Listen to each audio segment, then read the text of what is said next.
حدیث نمبر 493 493 عن عبد الله بن مسعود رضی اللہ عنہ ان رسول اللہ صلی اللہ علیہ وآلہ وسلم قال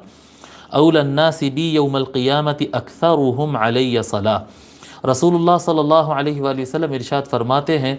کہ قیامت کے دن مجھ سے سب سے قریب ترین وہ آدمی رہے گا جو مجھ پر زیادہ درود پڑھتا ہے۔ اول الناس بی یعنی جو سب سے زیادہ مجھ سے قریب رہے گا یا سب سے زیادہ میرا حقدار رہے گا، یعنی میری شفاعت کا مستحق ہوگا، میرے سائے کا مستحق ہوگا، میرے کرم کا مستحق ہوگا، جو میرے رحمت اور کرم اور شفقت کا سب سے زیادہ مستحق وہ شخص ہوگا جو زیادہ درود شریف پڑھتا ہے۔ جتنا زیادہ درود شریف آقا علیہ الصلاۃ والسلام کے فیوضات مبارکہ سے قیامت کے دن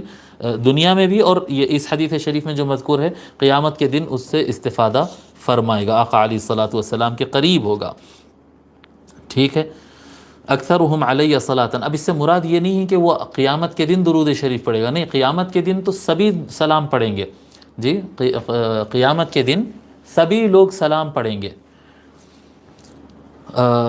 یہاں پر جو سلام کا ذکر کر رہے ہیں یہ درود سلام کا جو ذکر کر رہے ہیں یہ دنیا کے اندر، جو آدمی دنیا میں زیادہ درود شریف پڑھے گا وہ قیامت کے دن آقا علیہ الصلاۃ والسلام کے زیادہ قریب ہوگا۔ اس کو امام ترمذی اور امام ابن حبان نے اپنی کتاب الصحیح میں روایت کیا۔